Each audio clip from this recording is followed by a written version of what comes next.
Today's show is pre-recorded. Y'all know what time it is. Y'all don't know, y'all better ask somebody. Hat on, suit on, looking like the crack of dawn, giving them all. Dressed like $1,000,000, diamond things in its cuffs. Y'all tell me who could it be but Steve Harvey? Oh, yeah, everybody listening to me. Put your hands together for Steve Harvey. Put your hands together. Steve Harvey. Listen, Steve Harvey. Why don't you join? Yeah. Steve Harvey.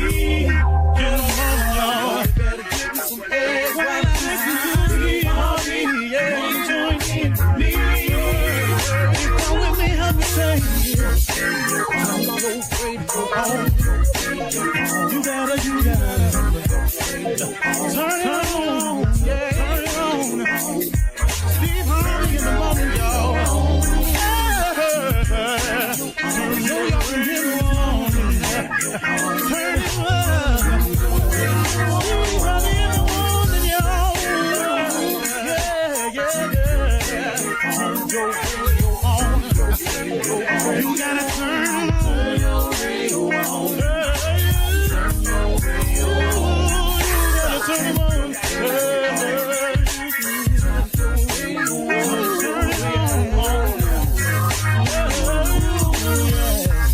Turn them out. Steve Harvey got to turn them out. Steve Harvey turn them on to the morning, y'all.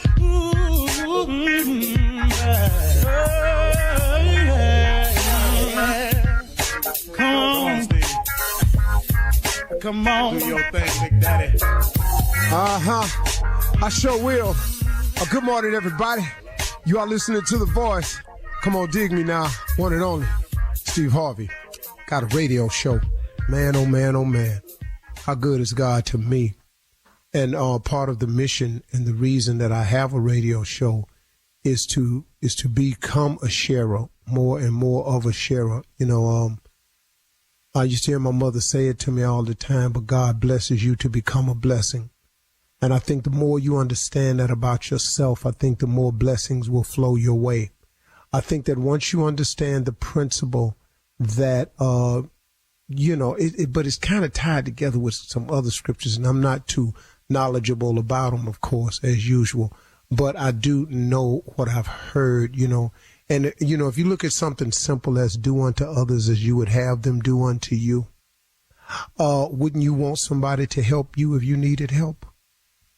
I just know how to get it down there to where I've been able to understand it.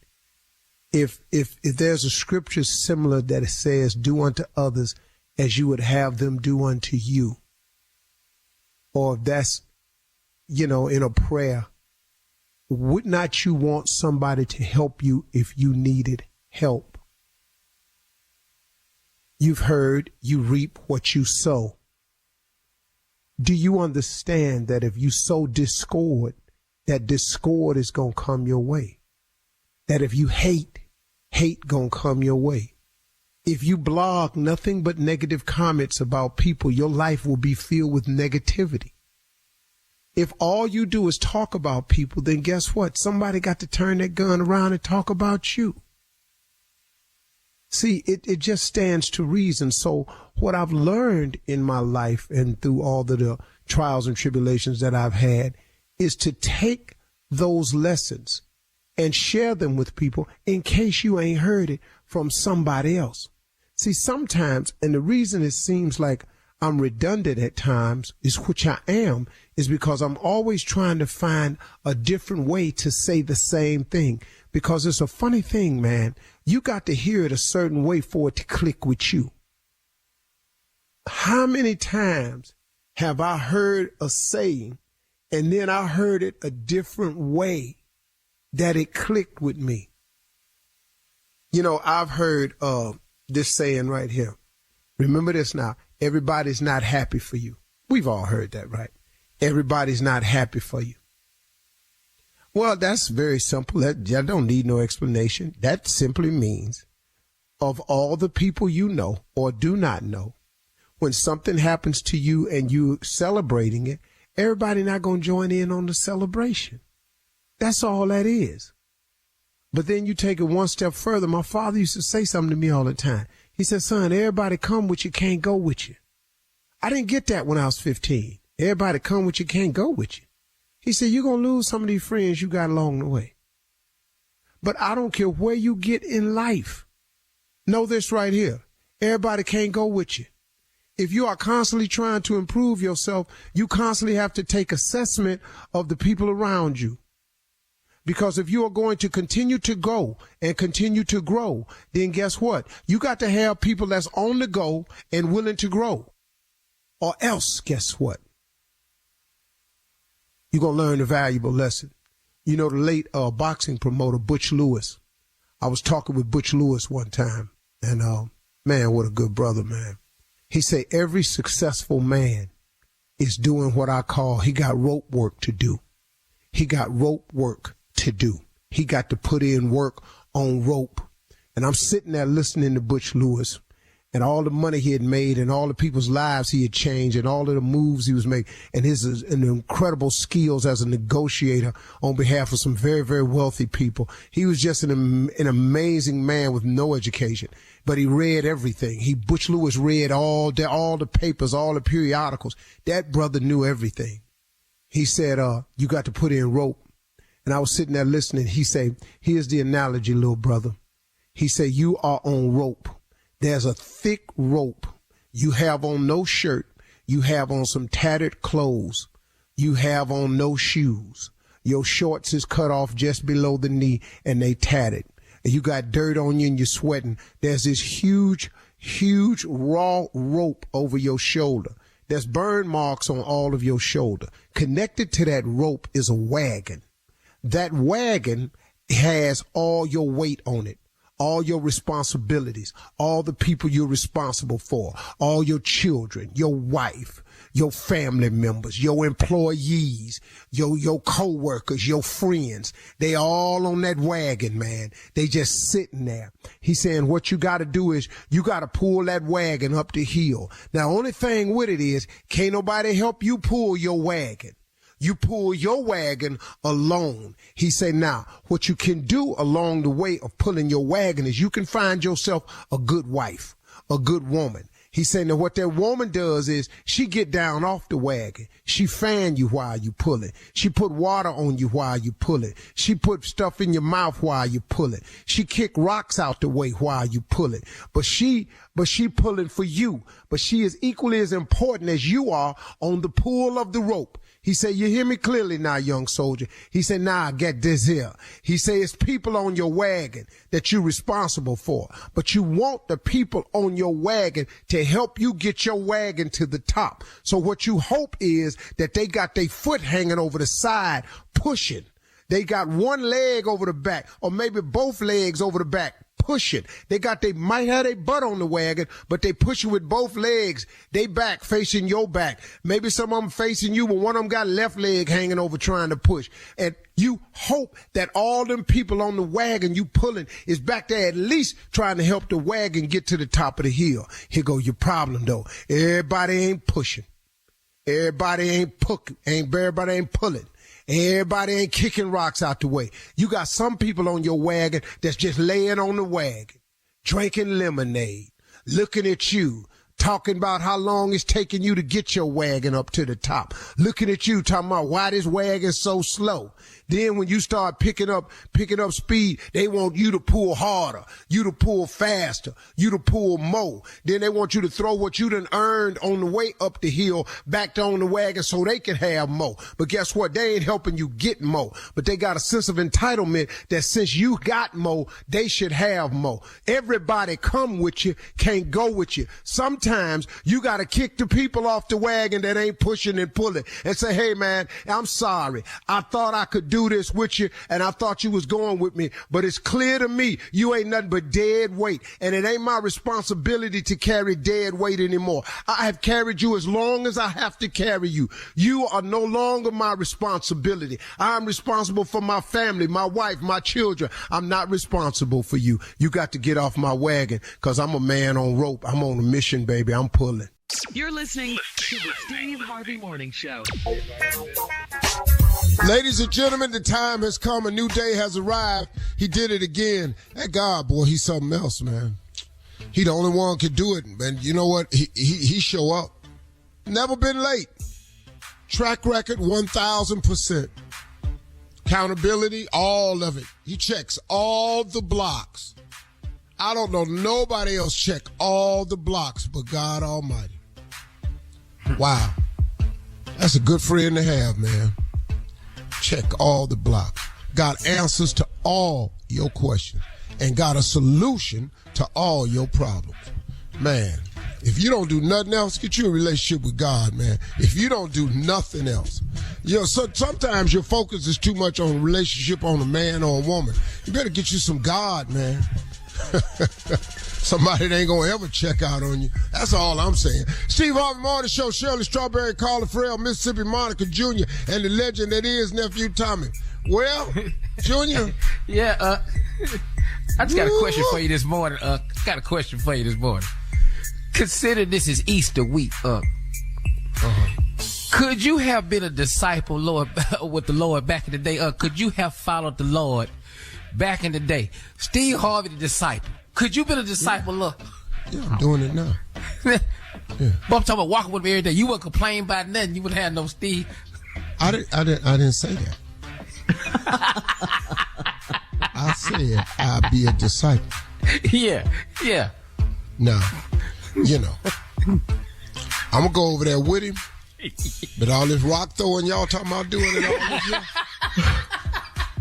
All this here spitting, all this here. That's what I'm here for. Now, when Jesus leave, I'm going to come back over here this evening.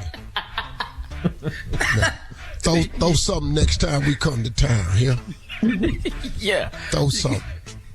Okay. You know, I'll be back there. I'll be back selling all the stories. So y'all going to throw something. 5,000 y'all. All y'all hungry. You ain't see what he did with them fish? Yeah. Huh? I'll be his hype man. Go Jesus, go Jesus. 5,000, 5 fish, 2 loads of bread. You wasn't there for that? Yeah, you wouldn't be there for that. Yeah. Yeah, raising Lazarus from the dead. And then I know he already knew, but I'd have been on him about Judas. Hey man, we need to get him out of here. Because this dude right here, he tripping. You can already tell. Yeah, I'm a warm Judas though. I know this the way it's got to go. Yeah. But when I find out about him though, ooh, yeah, I could have been one. But you know, it's just you know, man, I think I've come to understand better and better as I walk with him. You know that there are none perfect, no, not one. Mm-hmm. And so as I keep that in mind, I keep that in mind for myself. And I watch a lot of people online and stuff because I follow a lot of motivational stuff. Mm-hmm. And, you know, I watch some people out there talking about perfection. Okay. All you doing is talking about it. You do know that, don't you? We ain't gonna never get there. Boy, all right. I ain't seen it yet. All right, coming up at 32 minutes after the hour, we'll hear from the nephew as he runs that prank back right after this. You're listening to the Steve Harvey Morning Show. It is time now for the nephew to run that prank back. What you got for us, Neff? Oh, this is just a, you know, difficult time every time of the year. I just don't know what to do, man. Every time your wife's birthday come up, I don't know what to do. Struggling. Fire. I just trying to figure out what I'm going to do, what I'm going to get for. It just sends me I don't know. I just be out of control. I got to get her something. I don't know what to get her. So, yeah. It's just exhausting, man, just not knowing what I'm going to do for your wife on her birthday. I just don't know what I'm going to do. But I got to figure something out. I can't not do nothing, you know. Gotta get it I got to get her something. So, yeah. You're not going to be Anyway, trifling. your wife's birthday, boy. What is we going to do? Oh, Lord. My grandmama said, child, today. I don't know. Come on, man. Your wife's birthday. Let's go, cat dog. Hello? Hello, I'm trying to reach Darren. Yeah, what's up? Hey, what's going on, bro? My name is Chris. I work with your wife, Sharon. I think I may have seen you at one of one of the gatherings before, man, like a happy hour we had after work or something. I don't know if you remember me or not. No, I don't remember you. Okay, cool. Hey, listen, man, I know Sharon's birthday is coming up, so I wanted to, if you didn't mind, I hope you don't mind me calling. I wanted to reach out and see if you were, what you were getting her for a birthday. We was going to pitch in and get her something at the job. We want to make sure, we didn't get, what you may be going to get her. You know what I'm saying? Kind of like something like a grab bag or something like that? No, I wasn't going to hit her with no grab bag. I was just, like I said, we was going to get something. We haven't really put our all the thoughts to it of what we was going to get yet. But I personally want to see what you was getting. That way we don't, do. Okay. Well, she likes money, man. You can, give her some cash or, Starbucks card or something from McDonald's, something, it don't have to be too big. She don't, you don't have to, she's not that materialistic. Okay. Well, let me ask you this though, D. Do you know what her size is? Do I know what her size is? Yeah, like clothing. Do you know what size she wear? Yeah, I know what size. She's my wife, man. What, I think this is kind of like I'm getting a little bit uncomfortable with this, man. Do you think? I don't mean to make you uncomfortable, bro. Let me ask you this here: Do you think she'll like? Do she like stuff from Victoria's Secret? Whoa, hold up, man! Stop right there. The you talking about? Like I say, I want to. What's your name again, man? My name's Chris. Like I said earlier, my name's Chris. How long you been with the company? I only been there 6 months. But like I said, I think I saw you at one of the happy hours. I saw. Maybe you just don't remember who I am, though. No, man. But you way out of line talking this about her size, and I'm not comfortable with this at all, man. Okay. You way out of line. What you didn't answer my question was do you think she liked Victoria's Secret? That's what I'm asking. I ain't going to answer your question. What the you talking about? Okay. What's the language, brother? What's wrong? We brothers, we ain't no brothers. You a fool. What do you get off asking me about my wife's clothes? And okay. Okay, all right. I understand you want to talk with her tonight. Okay, what? All I'm saying is, do you think she gonna like the Victoria's Secret? I don't give a. Hey, man, shut the up with that. Do you know how long we've been together? I've known this woman since high school. Don't come to me with that. Okay, so I was just trying to get a. What time do you guys get off? I'm coming. I leave the office at 5:30, but I was gonna leave early. I'll be right. Hey, we can talk about this face to face. Hey, listen. I'm trying to get. Listen, what? I ain't gotta listen to this. I'm trying to get Sharon a panty and bra set, man. Okay. Hey, you ain't buying my wife's and she wouldn't even accept it anyway. Okay. Hey, man, how you get this number? How you get this number? I know she didn't give you this. Let me tell you how, Darren. I got it from your wife, Sharon, because guess who I am? I am nephew Tommy from the Steve Harvey Morning Show. Sharon got me to prank phone call you. What? Darren, this is Tommy, man. This is nephew Tommy, brother. Man, this is some bullshit. This is some straight up bullshit. Hey, man, you ain't right, man. You need to stop with people, because somebody might be waiting for you after work one day, man. That's totally wrong. You ever heard of karma? I heard of somebody karma. Gonna play a prank on your one day. Your uncle is right. Somebody's gonna whoop your ass. It's just a matter of time. Oh, man. All right, Darren. Before I get my ass whooped, will you please tell the people what is the baddest radio show in the land? The Steve Harvey Show. And there you have it. Stupid, ignorant, crazy. Yes, all Run of that prank back. We got to get your wife something, I'm just saying. Let's just work this thing out between between the two of us, man. So everybody happy. You happy, I'm happy, she happy. And that's all we want. We just want everybody to be happy. You know what I love about this, Tommy, is you was concerned, dog. You actually had the courtesy to call and ask about this gift. Dog. Are you co-signing this? Yes, I love this part. Yeah. Because I Well, care. he's saying dude. he's not trifling. That's right. That's what you're saying. And that's all I'm saying. That's all I'm saying. If we're going to do something, let's do it decent and in order. You know what I'm saying? Yeah. There's a right way to do the wrong thing. You know what I'm saying? Yeah. Okay. Come on, Keith Sweat. Right and wrong way to love somebody. There's a right way. Big ups to Sweat. There's a right way to do the wrong thing. And that's all I did. We're moving on, nephew. Thank you. Coming up next, Ask the CLO, our Chief Love Officer Steve Harvey in the building right after this. You're listening to the Steve Harvey Morning Show. Coming up at the top of the hour in entertainment news, Halle Berry recalls a herpes scare that was actually perimenopause. Diddy's lawyer, we'll talk about that. Diddy's lawyer said the feds used excessive force during the raid of his LA home and slammed them for putting his sons in handcuffs. And also we have a programming alert. The countdown is on for the iHeartRadio Music Awards. We'll talk about all of these stories at the top of the hour. But right now it is time to ask the CLO, our Chief Love Officer, Steve Harvey. This one's from Lou in Washington. Lou says, I'm divorcing my husband, but he won't move out. He's dating someone, and so am I. He FaceTimes his girlfriend around me, and he lets her come to the house to pick him up. I'm a lot more respectful to him. Why is he behaving like a child? Well, see, you can't place levels of respect on disrespect. You know what I'm saying? Both of you have argued for a divorce.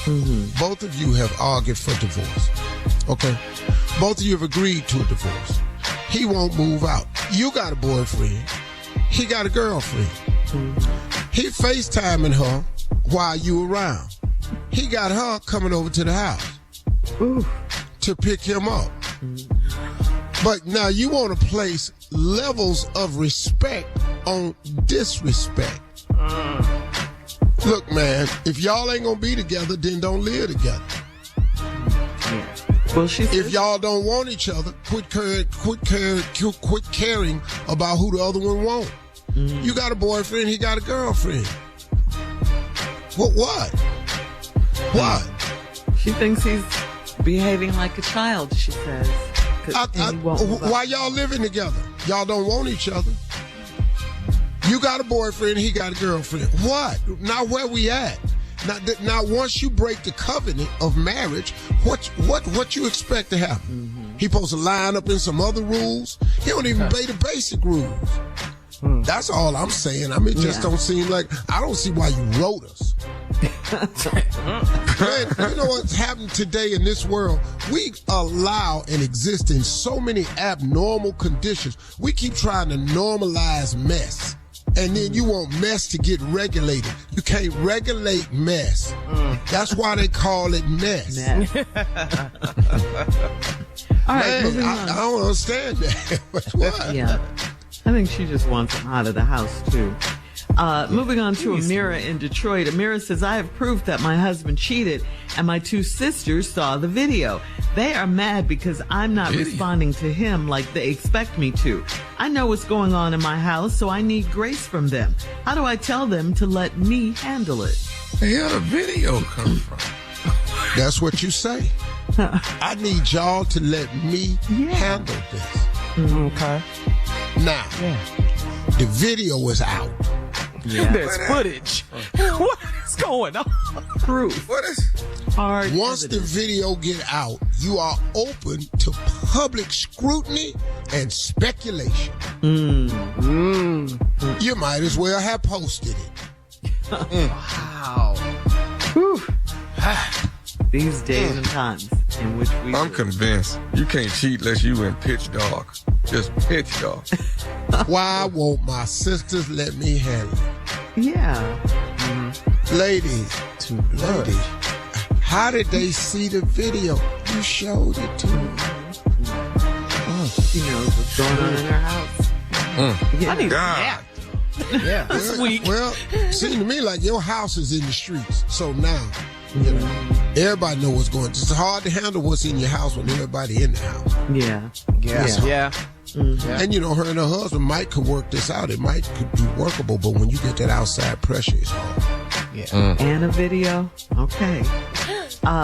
Moving on to Davida in Baton Rouge. Davida writes, my daughter has a half brother that goes to school with her. My daughter is 8 and he's 7. I just found out he was my husband's kid 2 years ago. The kid was sick at school and my husband called and asked if I could go up there. I told him no. Was he wrong for asking me or was I wrong for saying no?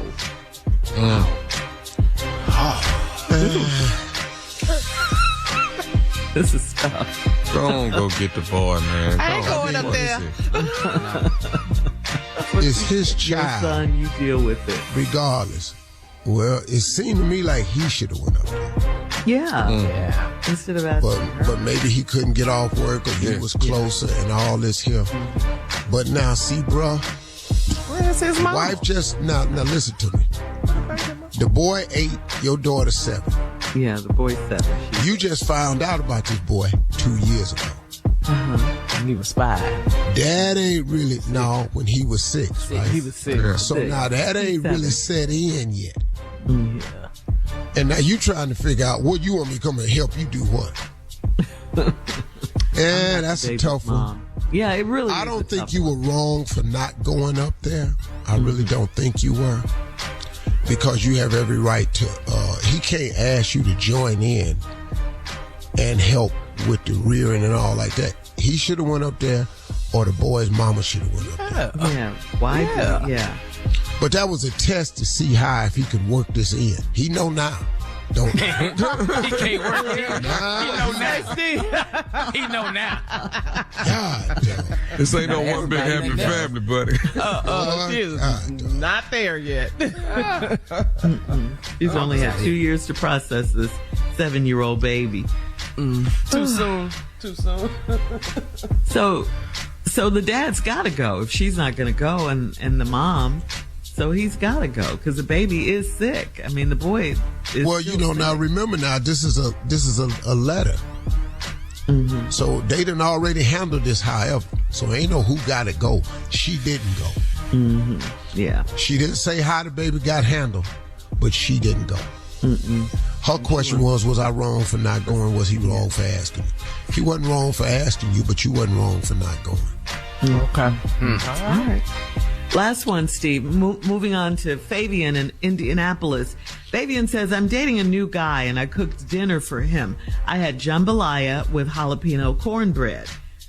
After we ate, he immediately went home. He said his stomach was messed up for days. He could have said he had stomach issues. How is this my fault? Come on now. Hey, you got to get to the house, man. Come on now. You know what's happening? Jambalaya? See, just because you can say the name of the dish, Jambalaya and know how jalapeno to cornbread. fix the dish. Oh, it go together if you can cook. Yeah. See, Shirley done had this problem many times. I hate it. I do it. Shirley of done it. cooked a steak in a crock pot. Well, Something was wrong with what you made. all right. Yes. Thank you, CLO. Coming up at the top of the hour. Everybody ain't Creole now. We'll have entertainment Some news people for you just right American. after this. Yeah. I can't handle it. You're listening to the Steve Harvey Morning Show. All right, so Halle Berry was speaking at the Universal Conversation Summit with First Lady Dr. Jill Biden when she revealed Halle a painful intimacy experience with her boyfriend Van Hunt, which led to Halle to believe that something was very wrong. Halle said it felt like razor blades were in her private area. That's what Halle said. She said she went to the doctor and he said it was the worst case of herpes he had ever seen. However, Halle and her man Van they both tested negative for herpes. Halle went on to say that her symptoms were later diagnosed as a transitional period of perimenopause. Then Halle said, quote, "My doctor had no knowledge and didn't prepare me. That's when I knew, oh my gosh, I've got to use my platform. I have to use all of who I am, and I have to start making a change and a difference for other women." Yeah. What is Wait. all that? What is you doing, Doc? Tommy? Tommy. She doesn't Let him go have through it, Tommy. My baby. Let him go through it. Let him have it. Go through. Let him She drink doesn't all have of it. it. She tested negative. Let him drink all of it. Leave him alone. Leave him alone.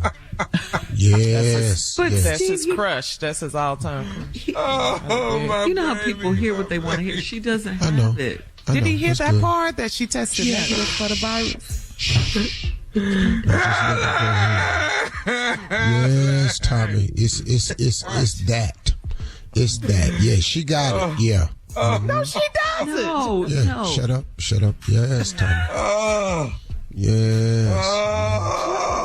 Tommy, Yes. Pull yourself Out of his together. We are misery. on the air. What is He- the he- problem? Oh, good. But why are you letting him go through this unnecessarily? We got to check on I know he loves yeah. Halle Berry, but Yes. Yeah, well, the keep test on results learning. were Go ahead. negative. And now she's doing a good thing by helping other women. Yeah. that are going I through need to go see her. perimenopause. I You need to go see her? Yes. No. Yeah, you do. You need to go see her. Steve, I need to check on her. You need to read Yeah, you do. this is so I not got to right. You check do. on her. Yeah. Go on in there and tell her what you heard. That's right. Yes. Be for real. Tommy, Steve, tell him Tell him damn it thing. was a misdiagnosis, okay? Nothing No. What happened. doctor did that? Who did that? Her Who doctor. misdiagnosed? Her doctor, who she said had no knowledge and didn't prepare her at all, okay? So she probably changed doctors. He fired. Yeah. Yeah.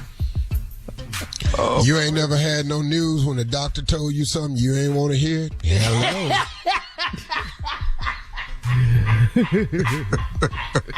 Her doctor made a horrible mistake. You ain't never Or had. just didn't have the knowledge. Didn't know.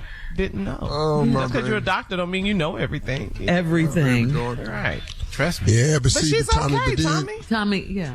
Okay. See, Tommy, you all went to right? the ultimate doctor and look at you now. See, you fine. Yeah, all Yeah. right. And Halle's Right, fine. yeah. But you do need to go see Halle though.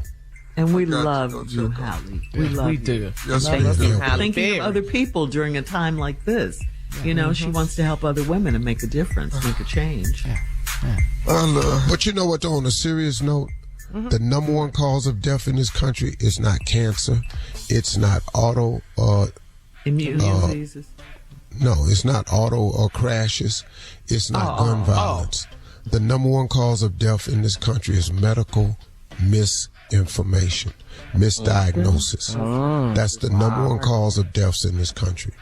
Because it mentally. I've been medically misdiagnosed before. You know, it wasn't real serious, but they gave me the wrong diagnosis. Yeah. And I mean, it messed me up. Yeah. Well, I could just tell it. I've been diagnosed with having diabetes before. Oh, wow. And then I went, what are you talking about? I feel fine. And then we went on there and retested, and they came back again. You have full-blown diabetes. Your A1C number is 6.9. I said, how can that be? A month ago, it was 5.2. How I get diabetes in a month? Then here come the lab. We apologize. We had contaminated tests. Uh-oh. Oh, wow. Now, guess what? They done sent prescriptions up to the clinic to get me started right away. I gotta have insulin. What?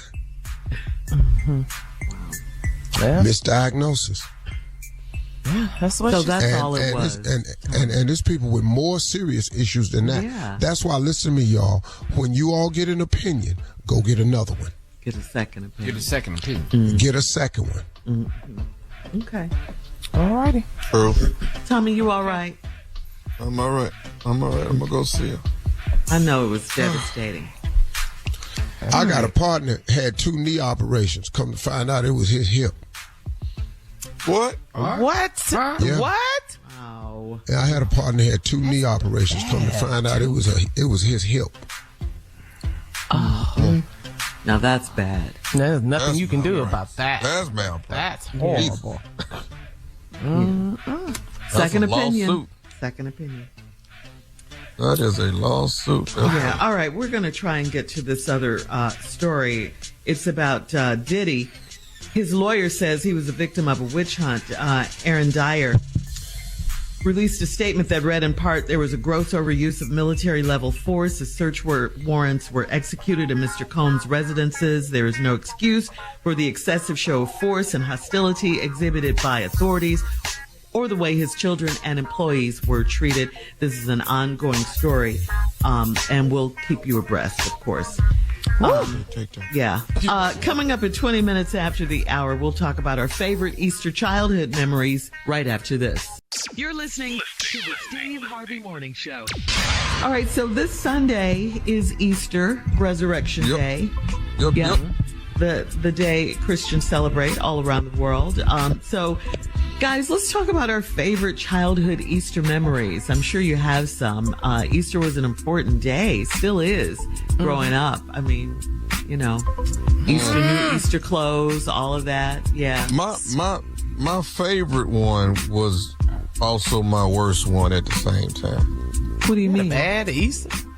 Me and my cousin decided we was gonna do, you boil eggs, then you paint them and do all that, Yeah. So we decided we was gonna do these eggs. We did these eggs, but we didn't boil them. Man. On purpose? On purpose. And put them out there for people to find, and man, when they start breaking them eggs, that yolk was all over that place, boy. My mama found out it was me and my cousin that did them eggs. We had that yolk. That yolk was all over them people's suits, man, all over these people's chests. Juvenile delinquent. Boy, me and my cousin laughing our butt off, man. My mama whooped our ass right there in that churchyard, man. Oh my God. I mean, about 9, beat our butt to death, man. I mean, your man, pastor had yolk all on his robe. It was bad. It was bad because we had done about 3 dozen of them. We had a bunch of raw eggs just painted. Oh man, that's my first prank right there. Right? Yeah, that's where it all started. That's my first prank right there. Junior. I don't like right now. This is like the Thursday before Easter. I was getting my ass whooped because I ain't got that speech together yet. I haven't. My mama was saying, say the speech with the belt in the hand. The hero. What? Hero. Say the speech. She whooping my ass because I can't get the second line out. It's the Thursday before. We got to perform on Sunday. I ain't got nothing together. I'm under a lot of damn pressure right now. Can't get it together right now. All that belt was coming across my back. Pa, hero. Oh, Lord, hero. I need to rise right now. I need to rise out this house. I can't do it. Come on, Steve. Now. I know you have one. Come on, Steve. Sears Roebuck had a suit called the 10-way. It had reversible pants, reversible vest, and reversible jacket. Okay. And they said you could make 10 combinations out of this. I had 35. He made them white folks didn't know what I was finna do. I was turning inside out. I was so cold, I would go to church, let the little girls see me, go to the bathroom, and come out with a whole nother outfit on. Oh, you was in that change? I'm changing at church. Coming up, and I can change anywhere. I could go in the robe closet and change, the bathroom and change. I go in the janitor closet and change. I come up out here. Right after this. You're listening to the Steve Harvey Morning Show. It is time now to check Steve's voicemail, 877-29-STEVE, 877-29-STEVE. If you would like to leave a message for Steve, all you have to do is call him. You might hear you call on the air. Steve, are you ready? Stay ready. A voicemail from from a loyal listener. Check it out. Hey, Steve and the rest of y'all. I just want to let y'all know that we listen to y'all every single morning. Us, my husband, and the kids. The mornings that y'all do the strawberry letter, y'all say get them kids the hell out the room. I have to, we be in the car, so I be trying to figure out how the hell I'm supposed to get them out the car. But we love y'all so much. I want y'all to keep doing everything y'all do. Steve, you is the best. I really, really love you so much. So much. You just made my morning, every single morning you make my morning. Like, you just let me know that, yes, we gonna keep going. Like, I just love you. I love you. I love all your characters. I just love everything about y'all. Oh, that was sweet. Every blanking morning. Every blanking morning. I like that. It's call in cussing. Yeah. All right, Steve. This is a guy from Cleveland. His name is Kenneth. He wants to know if you remember him. Hello, Steve. My name is Kenneth. Maybe you remember me from Parkwood Elementary. We got into a bit of a scuffle after flipping each other in the snow. When you flipped me, I fell and broke my front tooth. It's a memory that I always have. I thank God that you're successful, that you are where you are. Have a blessed day. You know him? You remember that, Kenneth? I remember. I fought all the time. Really? No, I'm gonna tell you. I tell you, I was fighting that little boy, man. Why? Because we had to fight. Oh, okay. I didn't care if it was in the snow or what. You whipping my ass, I'm not for that. I didn't remember his name was Kenneth. Mm-hmm. But I flipped the boy. I got in trouble because he chipped his tooth when I flipped him. But he tried to flip me. And what were you going to do? What were you supposed to do? I was just quicker than his ass. That's all. So you do remember him, Kenneth? I do remember. I didn't know. I don't remember his name was Kenneth, but I got in a lot of trouble because I broke his tooth. Oh, was he able to get it fixed, or did he have to? I don't give a damn. What you should have did was stayed off me. I told you, but he told me we got in a fight because he told me when the bell rang, I'm kicking your ass. Well, you know. Who didn't hear that? So how did it start? Y'all just outside in the snow and then the flipping began? No, we started in school arguing. You were okay. We got out on the playground to settle it. So I came out the back door to go home. He's standing there waiting with a whole group of people. Ooh. This elementary school, too. Boy, black people will woo you into it. Yes. Instigators. And he ain't lying. And because let me tell you, that's Parkwood Elementary. You got to know me to say Parkwood. Because that was the school. Mm-hmm. Wow. And he was on 111th Street, dude.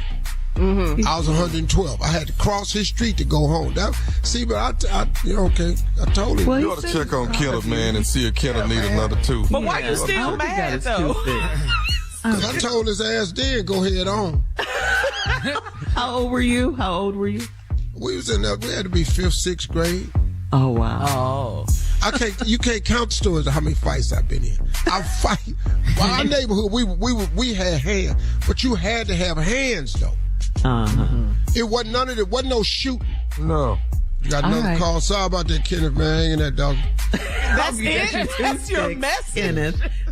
Here's the last call. Listener had a comment on Michael Jackson's son, Blanket, with his lawsuit against his grandmother, Miss Catherine. Hey, this is Jasmine from Greenville, South Carolina. I'm commenting on the Michael Jackson's son suing his grandmother. I'm wondering, why are we still pretending like those white kids are Michael Jackson's kids in the first place?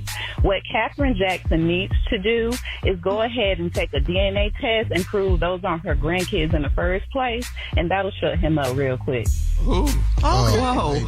Ma'am. Them ain't my kids. Ma'am, when you at that level of money, all that's been settled a long time ago. Why are we still? You can stop talking about one of them white kids, his kids. You can stop all that. All right, look, we gotta go. Tell us how you really feel. Yeah, coming up next, the nephew with today's prank phone call right after this. You're listening to the Steve Harvey Morning Show. Coming up at the top of the hour, right about 4 minutes after, it's my strawberry letter for today, and the subject is my husband and part-time lover. But right now, It's time for the nephew and today's prank phone call. What you got for us, Neff? Well, Shirley, it's happened to most of us. If it hasn't happened to you, then you probably just ain't really lived. If it hasn't happened to you, you ain't really lived yet. If you have not gotten your car repossessed from you, you have not lived yet. If you haven't walked outside in your driveway and your car was just gone, you have not lived yet. Or came out the grocery store or the mall and your car gone. You ain't lost it. It's gone because it has been repossessed. This right here is the repo man. The repo man. And that man right there, he done heard it all, seen it all. Repo man. Let's go, cat dog. Hello? I'm trying to reach a please. This him? How are you? My name is Robert. I'm with the collection agency. You do own a Sierra GMC truck, am I correct? Yeah. Okay, we don't show that we've had any payments within the last, I guess, about close to 4 months now. And we want to try and stop having to come in and repossess it. Maybe we give you a chance to bring your payment in, but we haven't had a payment from you in about 4 months, sir. No, I just want to pay my truck note. I had changed some financial. I'm with the other bank. I don't remember them no more. Yeah, I've been paying on time. They direct deposit from my account. I ain't worried about that. Well, I'm with they've turned you over to us. I'm with collection agency, and we haven't gotten anything from. I don't show any paperwork here on the computer at all that we've had any payments made within the last 4 months. So that's why they. No, I've been paying it. I don't know how they turned it over to y'all without my permission. They can't never turn my titles and my truck over to y'all and pay y'all. I don't even know y'all. Well, I understand that, sir. What happens is if you haven't paid it in a certain amount of time, it actually comes over to the collection agency, and that's what they've done. They've actually sent it over to us. They've given us pretty much all the information on you. I guess it's a goldish type of color Sierra 2003 GMC truck, from my understanding. Am I correct? Yeah, that's my truck. Okay. Now, what I'm going to need from you today, Jeremy, is for you to come in and make a payment to us this evening for 4 months, so we can so we don't have to come in and repossess your truck. And I don't want to have to do that, but if I have to send a wrecker out there to you, I have your address on file as well. I don't want to have to send anybody out to pick it up. Hey, hold on, partner. Slow down. Y'all not coming to get my truck, and I'm not paying y'all for no 4 months. I've been paying my truck no on time every month. That's a done deal. Sir, I don't want to get in a back and forth with you, but I'm telling you exactly how it's going to go. Now, I'll come out there and repossess it myself, but I'm telling you. Look, partner. Slow down. Look, that's not even where we got to go with that. You don't need to be screaming and fussing and chaotic and come get it yourself and all that stuff. You ain't on my truck. That's gonna be that. All right, wait, hang on. Let's back up because I'm a man just like you, man. What do you mean it's gonna be that? What are you saying? What are you saying to me, son? I'm telling you, look, son. Look, I'm telling you that I paid my truck note, and that's a final. I don't know who you is. Well, I've already stated to you before. I'm with agency, and let's get one thing straight. You don't tell me, I tell you. Now, hey, dude, calm down. We're on the phone. It don't make no sense talking, over the phone and whatnot. You can come get the truck. My truck right here at work. I'm right here. You can come try to get my truck. You can come over here. Sir, I'm already aware of where you work and the whole 9 yards. Now, I'm trying to be as cordial with you as I can. Now, you can. You're not being cordial. You're talking about coming get my truck when I told you I'd be paying my. So, you should have dropped down and be like, all right, I'm going to check with somebody else and make sure I'm right. And then call me back. I'm telling you, you haven't paid anything. That's what I'm telling you. I've got it listed on the computer. You've been turned over an agency, and you haven't done it. You haven't done a thing. Well, you stupid. You wasting your breath screaming and hollering over the phone like that, because that ain't going to do me or you no good. If you ain't getting no money from me, then you ain't coming my truck. Well, matter of fact, you could come on my truck. I'm going to be at my truck and I'm going to wait on you. What time you going to be there? It doesn't make any difference, sir. You're going to get repossessed tonight. If I don't get 4 months payment, definitely. If I don't get 4 months payment brought into me, collection agency, your truck will be taken care of. Hold on. Listen, man, hold on. If I get you with me, you kind of serious. Go on my truck. Hey, look, stop screaming at me over this phone, partner. You quit cursing at me. That's what's wrong. You, man. Man, you got me twisted. Look, my truck parked right outside. You can come over here and get it. I'll be sitting on there waiting for you. Look, you know what? I'm at the point I don't give a about this job. I'm ready to come kick your That's what I'm ready to do. Call him back, Cat. Hello? I don't need a little scared hanging up the phone. You stand here like a man and you handle your problems. Hey, hold on. I'm at work. I can't be dealing with that man. I gotta go back to work, bro. You stop calling my phone. I'm at work too, doing my job the same way you're doing yours. Hey, well, make your money. Do your job. Come get the truck. I got one more thing I want to say to you before you go. Are you listening? No, I'm listening. What you say, partner? This is Nephew Tommy from the Steve Harvey Morning Show. You just got pranked by out of here. No, you got all my teeth trembling in. Man. You all right, man? No, I'm not all right. I'm on top of this roof, man. I'm talking to my coworker. I'm upset. Yeah, you got me about to jump on this roof trying to get to my truck. She told me, man. She said that boy loved that truck. Yeah, that's my truck, man. I love my only transportation, man. That's to and from the work. Hey, man. Oh, man, you got my t-shirt now. Yeah, you got it, bro. You got it pretty good.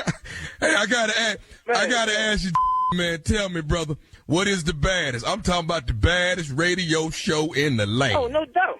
Steve Harvey Morning Show. That's too much. There you have it. The repo, man. Anybody been repoed on the show? Who been repoed? No, Tom. You never been repoed, too? No, man, I ain't never been repoed. Wow. No? Carla, you been repoed? When I was a little girl, our car got repoed, and my daddy told me that he got stolen, and my mama said, "Who told you that?"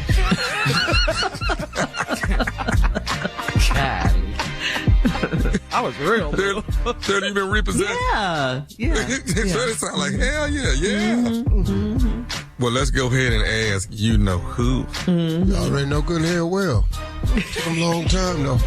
I drove a car for 3 years without making payment on it. 3 years? Yeah. How'd you do that? How did you hide it?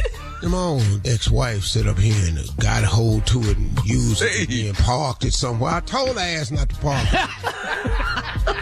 But you didn't tell her why, did you? Yeah, she knew why. Hell.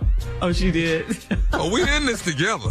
I told you where to park the car before you go back to the house. I didn't feel like parking way down there. I didn't feel like that. I drove to the house. Well, now the car gone. Yeah. Goodness. I'll be damned. So stupid. If you ain't been repo, baby, you have not lived yet. You have not lived. What about you? Yeah. Oh, girl, yes. What? More than one? What? Walk outside? No, just one time. One time. That's an eerie feeling, though, because you think somebody stole it. Yes. You think somebody stole it. And you knew you parked it right there. I know I parked it right there. I park there every night. I know I parked it there. Oh, it's gone. And they knew, too. And that note was $185, $186 per month. That's what that note. And that's all it was. $186. That $186 was hard though. Woo! It's jumping off Friday night. The nephew will be in. It's jumping off Saturday night. The nephew will be in Montgomery, Alabama. The Gump. It is your boy, Nephew Tommy, along with celebrity, the comedian, along with J.J. Williamson and the one and only Earthquake. We will be in Montgomery at the Montgomery Performing Arts Center. Tickets are on sale right now. All right, come out and catch all the stupid you can get. We gonna be straight ignorant, straight crazy, straight everything. Laying in the cut, you already know it is Friday night, April the 5th. In Brooklyn in the house. We're Brooklyn at April Fool's Comedy Jam on April Fool's night. That's at the Barclays Center. Yes, thank you. Thank you. Coming up at the top of the hour, coming up next, Strawberry Letter, my husband and part-time lover. Right after this. You're listening to the Steve Harvey Morning Show. It is time now for today's Strawberry Letter. And if you need advice on relationships, dating, work, sex, parenting, and more, please submit your Strawberry Letter to steveharveyfm.com and click Submit Strawberry Letter. We could be reading your letter live on the air, just like we're going to read this one right here, right now. And you never know, it could be yours. It could be yours. Buckle up and hold on tight. We got it for you. Here it is. Strawberry Letter. Thank you, nephew. Subject, my husband and part-time lover. Dear Steve and Shirley, I've been married for 4 years, but we have been together 6 years. My husband charmed me, and I was head over heels in love with him. He was always considerate and very loving, but over the years, he's become distant in everything that we do. He stopped dating me after the pandemic. We had just got married, and when the world opened back up, he never resumed his duties as my husband. Now we make love, and he gets in the shower and then goes to sleep on the sofa. He said it's because I don't like to sleep with the TV on, but I will compromise if he'll stay in the bed with me. I even tried to lure him back in for sex twice in one night, but he said he was tired. When we go out for dinner, we don't have much to talk about, so we talk about whatever's topical on social media. We talked about starting a family, and he told me he wants to put it on hold for at least another year. Whenever he's on the phone with his boys, he's his usual talkative self. But if he's with me, he barely speaks. He still does the husband stuff, like he will kiss me when he comes in, and he still rubs my feet and gives me compliments. There is a disconnect somewhere, though. He's doing just enough in the bedroom to please me, but I'm not sure it's good for him. I'm scared to ask him because I don't want to know the answer. What if he tells me he's over the marriage? I did not think we'd survive being locked down together for a year, but we did. Why is he being a part-time lover now? Is my marriage over? Yeah, your husband is just going through the motions. And you know what? I'll say this about your marriage. It doesn't have to be over, but you are right. There is a disconnect somewhere. I'm sure if you think back, you can remember just when it started changing. The pandemic intensified everything, and it was a make or to break it time for a lot of marriages during the pandemic. Some couples just couldn't survive being up under each other all day, every day. And it sounds like your husband grew apart and the intimacy in your marriage is gone. He's not interested in getting it back. You guys only have 4 years under your belt, 6 years altogether, you say. And while you're willing to work on it, he doesn't seem to be. So you can't be afraid to ask him these hard questions if you want the answers. That's where the work comes in a marriage. I definitely suggest counseling for you two if he's open to it. He's still there. He's still going through the motions. He's still doing some of the husbandly things, you say, like rubbing your feet and kissing you when he comes in. He's still even making love to you. So you got to tell him how you feel. You need to find out where he is and possibly save your marriage if it can be saved. You know, you always should try that, so don't be afraid to ask him. Steve? You know,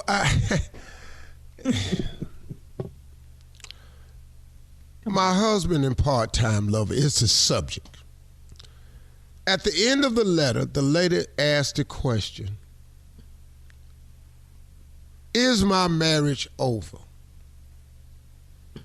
I don't know. Sound like something wrong, though. It sounds like, based on the letter, something is wrong. Oh, lady. You know, all of this, let's just get to it. Now, you know, I could go through this letter line by line and show you what I've discovered in all this here. You know, here's the part. When y'all make love, he get in the shower and he go to sleep on the sofa. He said, because I don't like sleep with the TV on. Then you said, but I'll compromise if he'll stay in bed with me. I even tried to lure him back in for sex twice in one night, but he say he tired. Well, lady, I don't know what. Then you said you talked about starting a family, and he told you, let's put that off for another year. Is my marriage over? When he's ever on the phone with his boys, he's his usual talkative self. But he's with me, he barely speaks. Is my marriage over? He became distant in everything that we do. He stopped dating me in the pandemic. Is my marriage over? I don't know. We go out to dinner, or we don't have much to talk about, so we talk about whatever's topical on social media. Is my marriage over? I mean, I'm just reading lines out the letter. It sound like a rap to me. But the problem you have, ma'am, is I'm scared to ask because I don't want to know the answer.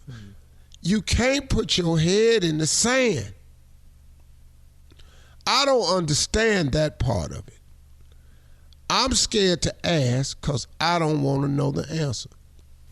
Seemed to me like you already know the answer. You just don't want to hear it. So, with the rest of this letter, I'm going to do a reenactment. Shirley Carla will ask me a series of questions that a wife would normally ask her husband, and I'm going to show you the answer you probably getting, which will answer the question, is my marriage over? These questions will be about anything from finances to the children to going out to dinner to public relations, anything. And I will answer a way your husband is answering you, and you tell me, is your marriage over?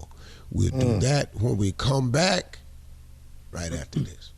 All right. At 23 minutes after the hour, today's Strawberry Letter subject, my husband and part-time lover. We'll get back into it with the reenactment right after this. You're listening to the Steve Harvey Morning Show. All right, come on, Steve. Let's recap today's Strawberry Letter. The subject is my husband and part-time lover. Well, we have a problem. This woman been married 4 years, been together 6. She's asking us, is her marriage over? Now, everything will change after the pandemic. He make love to her now. He get in the shower and he go sleep on the sofa. She done tried to lure him back with sex twice. He don't come back in there. He tired. When he on the phone talking with his boys, he is usual talking to himself. When he talk to her, he shut down. When they go to dinner, they ain't got nothing to talk about except what's topical on social media. He don't do that. He still kiss her when he come in the house, but it's a total disconnect. The lady say she's afraid to ask because I don't want to know the answer. What if he tells me he's over the marriage?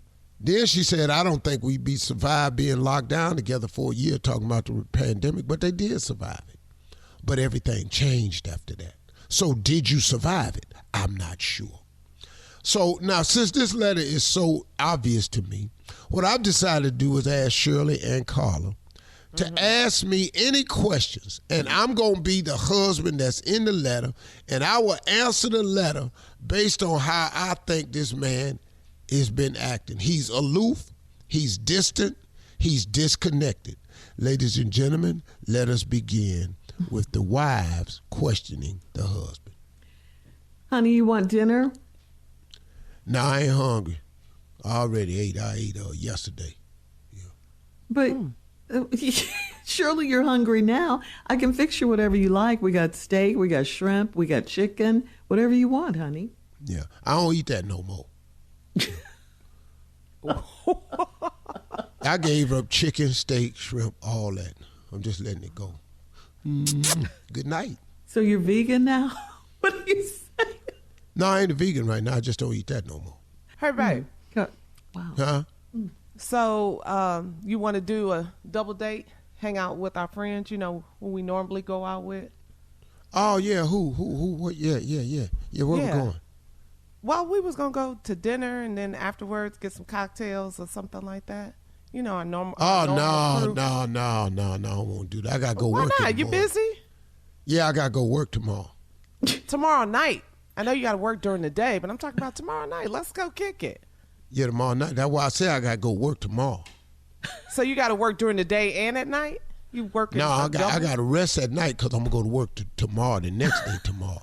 What? You know, I just said tomorrow. You ain't listening to me?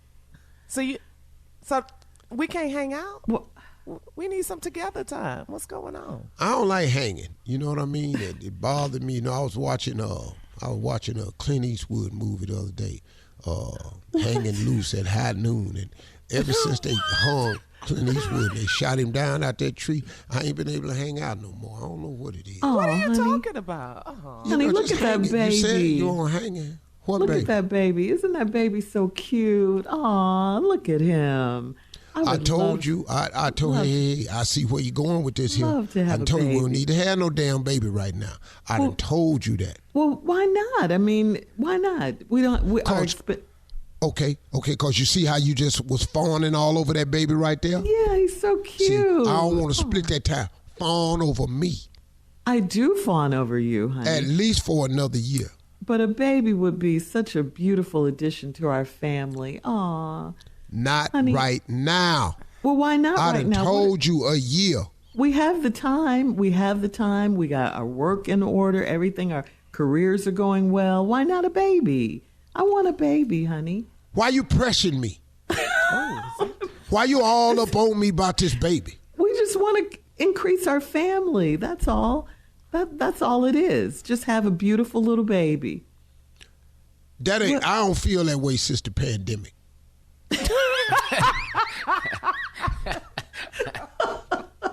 Hey, baby, Well, I want a let's baby. plan Yeah. let's plan our vacation, summer vacation. Oh, Where do you okay. want to go?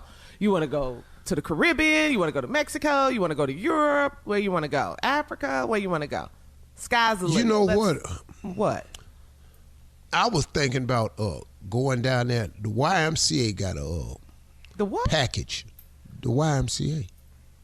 What does that have to do with our vacation, our summer vacation? No, they got a family vacation. That's why I want to go. You know, just wake up, go down there every day, work out, swim, come on back. But that's not what I want to do. I want us to go somewhere. Oh, here we go again. Oh, it's about you now. Oh, Babe, here, you don't see want to right go there? nowhere. You don't want to go No. anywhere. When you told me about family vacation, I told you where I want to go. That's right back on where you want to go. That ain't what I want to do. What's all the hostility? See that there? You better lower your tone about these vacations. What is all that about? Oh, now I can't say nothing. See, all this here at the pandemic. I used to talk before the pandemic. Pre-pandemic. Now here come damn COVID. Now all of a sudden I got shut up. That was 4 years ago. What are you talking about? The pandemic. Why you keep bringing it up? We gonna stack all this money up now. Here you won't just go blow through it right now. Well, we were just saving got it. this money stacked up. We were saving Now you it want to for just a go reason. blow through the money. No, we were saving it for a reason to buy a new home, our dream home. We not gonna buy no house right now because we ain't finna have the baby right now. Damn. I guess our marriage is over. If you don't divorce me, I'm definitely divorcing Oh, you. now you want out. Oh, Yeah, wouldn't you? Post your comments on today's Strawberry Letter at Steve Harvey FM on Instagram and Facebook. Check out the Strawberry Letter podcast on the free iHeartRadio app. Download it today. Coming up at 46 minutes after the hour, Sports Talk with Junior right after this. You're listening to the Steve Harvey Morning Show. It is time now for Junior and Sports Talk. What you got, Junior? All right, well, the March Madness continues this weekend. Come on now. Friday is the women's Sweet 16. They start, but tonight the men start. So, let me just see how you going to pick them, Let's just see. This is when the tournament starts. Let's just see how you going to pick these games, men and women. Yeah, no, just go with your feeling. See how you feel about it. Let's start with the women. Here we go. South Carolina, Indiana, women. South Carolina. Okay. Game. Oregon State, Notre Dame. Number 3, Oregon State gets number 2, Notre Dame. What, that's, women? Yeah, women. Oh, don't nobody care about that. Just pick one, Oregon, way too far away. Don't nobody care about that. So wrong. You don't know none of the girls on the team, none of that. Go ahead, next game. Okay. Women, Texas, Gonzaga. Please, Texas, please. Yes. I get so sick of Gonzaga. Okay. Here we go. Number 3, North Carolina State against number 2, Stanford. Women's. Ooh, that's going to be rough. Them Stanford girls, boy, they not playing. They not playing, boy. They not joking. They North Carolina State going to catch hell with Stanford. Okay. Here we go. Iowa, number 1, Iowa against Colorado. Caitlin Clark. Iowa. Come, move on. Iowa. But see what y'all ain't paying attention to, though? What? Since Deion been up in Colorado, they got different attitude. Yeah. But that girl, Caitlin Clark, though, ooh, she everything. Here we go. Well, this is going to make you proud right here. Number 3, LSU against number 2, UCLA. Ooh. It's going to be rough, too, man. It's going to be tough. Because, I like LSU. Angel. Come on, Angel Reese. Yeah. I'm just going to pull. I'm pulling for them. They struggling a little bit right now, though. Okay. They struggling a little bit. They getting through these games, but they struggling. All right, let's switch over to the men's now. Here we go. All right, here we go now. Start tonight. UConn, San Diego State. Oh, God, dog. Boy, San Diego was looking good a minute ago, but that UConn is not a game, boy. Here we go. Here we go. North Carolina, Alabama. Oh, Alabama look good. Alabama, man, they strong. They strong. They funky this year, too. Yeah. They got there's more dark-skinned people on Alabama, There you go. What does that mean? Just what I said. I'm going with them. I know light-skinned people have limitations, you know. Oh, my God. Stop. Okay, University of Houston versus Duke. Ooh. Well, I want Houston to do something. But Duke, man, they looking nasty right now. Who you got? Who you got? I mean, I want Houston, but I think Duke finna. All right. Gonna do that. Go Cougs! Go Cougs! Appreciate Coming you. up Go at the Cougs. top of the hour, a man on social media needs some advice, Steve. He says, my ex wants more money for child support. We'll talk about it right after this. You're listening to the Steve Harvey Morning Show. All right, so Steve, Matt on Steve Harvey FM says, my ex and I split custody of our 6-year-old daughter, and I pay her child support. But even though she only has our daughter every other week, she doesn't have a job. And she says that she needs more money from me because she can't survive on what I give her. We never had an official custody arrangement. And I really don't want to have to take this to court, but I don't think I should have to pay 100% support her and our child. Am I wrong? How should I handle this? I could probably afford to pay her a bit more if I had to. Should I try to get sole custody of her, or give her a little more money? Now, bruh, I can't get in that part with you. I don't know if you should get sole custody or nothing. Let me tell you something. Before a court takes a child from the mother, she got to be unfit. Ain't no court taking no child from no mother, man. You can get up out of here with that. You can go in there and try it if you want to. But you have to be unfit for the courts to take the child from the mother. So, period. Secondly, she may need more money for her to live, but the courts will determine what that is. And it's based on your income. Now, you trying not to go to court, but this finna go to court. Now, she done asked you for more. You said you could probably afford to pay a little bit more. Then go ahead and make your offer. But if she don't want that, then what you gonna do? And then what you gonna do when she come back for more? Because she coming again, too. So it seemed to me like your smarter move was just to go to court and see what's required of you to pay. You don't seem like you have a problem with paying, but I can't tell you should you go and get custody of that baby either, because I got news for you. Unless she's an unfit mother, she's not taking that child. The court not taking the child from the mother. The mother got to do something wrong. Not gonna happen. Okay. Well, there you go, Matt. You can quit wasting your damn time. And rightfully so. Yeah. Yeah. Because I'm going to tell you, man, every child deserves a mother's love. Now, everybody don't get that. Yeah. Right. But it sure is a bonus if you got it. God. Yes, Lord. It's a bonus if you got a mama's love, boy. Okay. All right. Well, here's another child support question from Demetrius on Facebook. Demetrius says, my wife became my ex-wife 3 years ago, and I got total custody of our son. I pay for everything. She contributes nothing. Now I've been hearing some rumbling or talk that she wants to take me to court to have my paycheck garnished for child support and back child support. I don't see how this can really happen, but I do think it would be wise to be prepared in case she tries this. Any advice would be appreciated. Bruh, listen to me. If you have sole custody of the boy and you've been taking care of the boy, ain't no court finna give this woman no money. No, you straight. Bruh, ain't no court finna give this woman no money. Because now what she's going to have to take you to court for is spousal support. And that ain't what the arrangement is. If you didn't get that at the divorce, you ain't finna get it now. You skip your happy ass on. Yeah, he says he doesn't see how it can really happen. But I'll tell you right now. Well, you came to the right place. You expert on all this, big dog. Boy.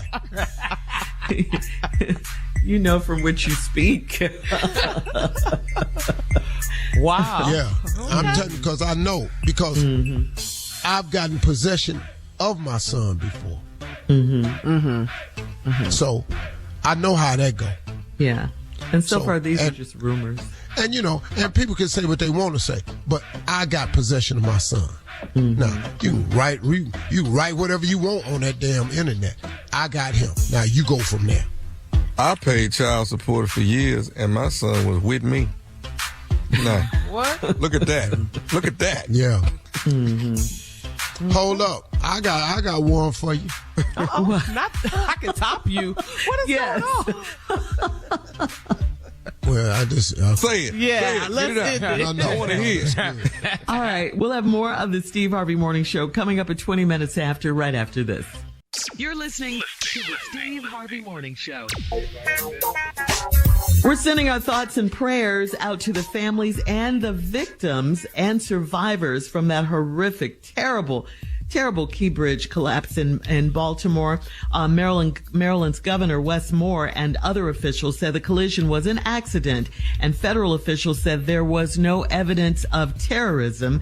Declaring the bridge a terrible accident, President Biden said he intended for the federal government to pay the entire cost of reconstruction. That is good news. The president said, quote, "We're not leaving until this job gets done." That's a great thing. That he's Prayers on it. up This for is an Baltimore, election man. year. Yeah. He's busy. We know that, but he's on it. Yeah, he cares. I mean, Baltimore is right down the street from Washington, D.C. It was horrible. It was like you said, Tommy. It was unbelievable what we saw.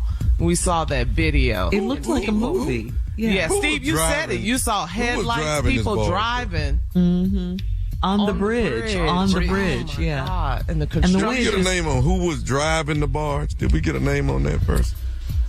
And then if we do what? Because Tommy, we can't. Why are you release that asking? name. Because you sound Crazy. I'm sorry. I just want to know who was driving. I really do. Would it matter? It hit the bridge. Would it matter if it was James? Well, it was horrible because when I saw the slow motion, I me personally, I thought I saw two cars on the bridge going down. I saw headlights. That's a horrible accident, man. Our thoughts and prayers, like we say, are going out to them. Baltimore strong. Yeah. Yep. Coming up at 33 minutes after the hour, we'll have more of the Steve Harvey Morning Show right after this. You're listening to the Steve Harvey Morning Show. It is time now for a round of Would You Rather. Would you rather take back anything you say, or would you rather listen in on every conversation about you? I ain't taking back nothing I said. I said what I said. Yeah. I said what I said. I stand on business. All I that. stand on what All I said. that. All right, you're either taking it back or you're listening in on every conversation I'm about gonna you. have some more to say as soon as I hear what you say about me. Say something else. Steve? I'm not taking back nothing I said, and I don't give a damn what you say. About me. So, Simple. Nah. I'm in full blown, I could give less than a. All right. Would you rather show your coworkers every picture in your phone, or would you read aloud every text you've sent in the past 5 days? All right. So send your coworkers every picture in your phone, or read aloud every text you've sent in the past 5 Well, days. that would depend on what level of pain y'all want to experience. Just What like do you if mean? You say hurt me deeply, then I'm gonna let y'all read these texts. Oh, so you talking about us? You texting about us? If you want to say shock me, here go these damn texts. Oh, that's cold-blooded. Pick your poison. How you want to do it? So it's on us. Right. Would you rather, but you put it back on us. Okay. And see, Junior, I'm going to tell you right now, because the way your coping skills work, you need to just look at these pictures and go on sit your ass. No, let me just read what you said about me. No, you'll be in therapy then. It would be your own people. Your own people. Your own people. I'm just All right. keeping it real with you. You don't need these texts. Look at these pictures and go, well, I'll be damned. And go take your No, own let me out. hear what you said about about? No, you over there just talking about Junior, her. you don't need the CDs here. I'm talking to Junior now. Oh. You don't need CD text. Cause you ain't that stable, Junior. You got too much right now. You got a lot on you. He's at full capacity. All right. Oh, it's loaded. For 2 weeks, would you rather wear your spouse's panties or just go commando? Wow. Oh, hell no. I ain't wearing no panties. B. So just commando? No oh, B. Man, I'm not. Just out there, just ignorant. Man, yeah, B. No, I can't get my white panties on. You talking about cutting off all circulation, man. No, I get that up just above my knee. I get that little things on. Might look like a garter belt. I ain't gonna be able to get both legs in them. We have a would you rather for Junior. I know. What? You know, we talking about your wife's clothes, so I was just thinking about Junior. Here's a question for you, Junior. Okay. Visor or headband? You said that. Yes. Let me tell you something. You know, it's headband, like basketball players. Give me the visor again. I'm going. I'm not. All right, we gotta go. Lines in your head. That's today's round of Would You Rather. Coming up at 49 minutes after the hour, we'll close out the show with the one and only Steve Harvey right after this. You're listening to the Steve Harvey Morning Show. Here we are, guys, our last break of the day on this Thursday. Wow. A lot of things going on in the world. A lot going on. Yeah. This week was heavy. Thoughts and prayers again going out to Baltimore. Yes. We got Easter this weekend. Tomorrow's Good Friday. Yeah. Very, very big. Baltimore's governor, though, he owned it, man. Yeah, Governor Westmore. And the mayor. Yeah, and the mayor. And the mayor, two young black men. Yes. And the mayor. Agreed.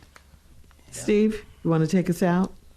Well, you know, I always try to be encouraging to people. And I try to give people, something to hang their hat on. I was in a conversation yesterday, and I guess you all must say, man, Steve, you have a lot of these conversations. Well, I do, because that's what I attract. I attract these types of conversations because I have people coming up to me all the time. Even on commercial breaks at Family Feud, I take questions from the audience. All of them are in terms of advice and what would you do or how do you handle this? And you know something I've been thinking about lately? I would rather be known as a person who has valiantly tried and failed than to be a person who sat and watched. I'm going to give it to you again. I would rather be known as a person who valiantly tried and failed than to be a person who sat and watched. You know, there's a lot to be said about you making an attempt. There's a lot to be said when you put forth an effort. Because in attempting and putting forth an effort, you learn things. And learning what not to do oftentimes is just as valuable as knowing what to do. Give yourself some credit when you try. Give yourself some credit when you make the attempt. And don't beat yourself up so badly when you fail, because failure is a part of the process. I don't know any successful person who has not failed miserably time and time and time again. I've sat down with Tyler Perry, I've heard the story. I've sat down with Denzel, I've heard the story. I sat with Jamie Foxx, I've heard the story. I've sat with Sid the Entertainer, I've heard the story. I sat down with Mark Cuban, I heard the story. I've sat down with Dame Dash, I've heard the story. I've sat down with so many people, and I heard the story. Me and LL had a conversation one night on a boat. I've heard the story. I don't know a successful person who has not failed time and time and time again. And in each one of those failures, there was a valuable lesson learned. And what you end up becoming in failure is you become experienced. And I've often said experience is priceless. It's a shame you have to pay for it with your youth. But boy, oh boy, oh boy, oh boy, the things I've learned in all my failures. the things I've been taught in all my moments of adversity. But those things combined have become the total sum of who I am. And I got to tell you something, folks. You can fail a lot of times. You only need one win. That's all you need. You need one hit. You need one of them balls to go over the wall. You need one home run. That's all you need. We talking about life now. We ain't talking about a game. We talking about life. And your life is not summed up with your current set of circumstances and conditions. You have to realize that you are on your way somewhere. You are being processed right now. That's all you're doing. Quit looking at your right now set of circumstances and thinking that's it. That's the determining factor. Do you have any idea you could wake up tomorrow and all this is different? Do you know that next week all of this could change? Do you know next year this whole thing could be different from you? You don't know when God gonna turn on the switch, but you ain't got no switch to turn on if you ain't attempting, if you ain't trying, if you are not in the arena, if you're not an active warrior, if you are not a valiant soldier. You get nothing in the stands. You know, all you did was buy a ticket. You get nothing in the stands. You're just sitting there watching everybody make an attempt. And then what kills me about the people in the stands, they got the nerve. They got the damn audacity to comment, running your mouth about my failure, talking about my attempt, laughing at my outcome when you ain't got nothing going on. You ain't even got a shot. That's what kills me about the people in the stands, man. Running their mouth. You bought a ticket to see me. Yeah, I don't think he all that. You tune in every day. You know, I was reading somewhere, I was just going through my timeline, somebody said, I don't know what the fuss is. I don't even like Family Feud. What? So? There's a whole lot of people don't like Family Feud. But guess what? I don't need you to be successful. I just need a win. And I got enough people tuning in to negate you not ever watching or caring. You just need one win. That's all it is. But you in the stands, you got TV. Nah, I'm sitting there talking about you don't like me on TV. Well, at least I'm on there. Damn. Credit below. Man, let me stop. I'm out of here. Y'all have a great day, man. Talk to God. He'd love to hear from you.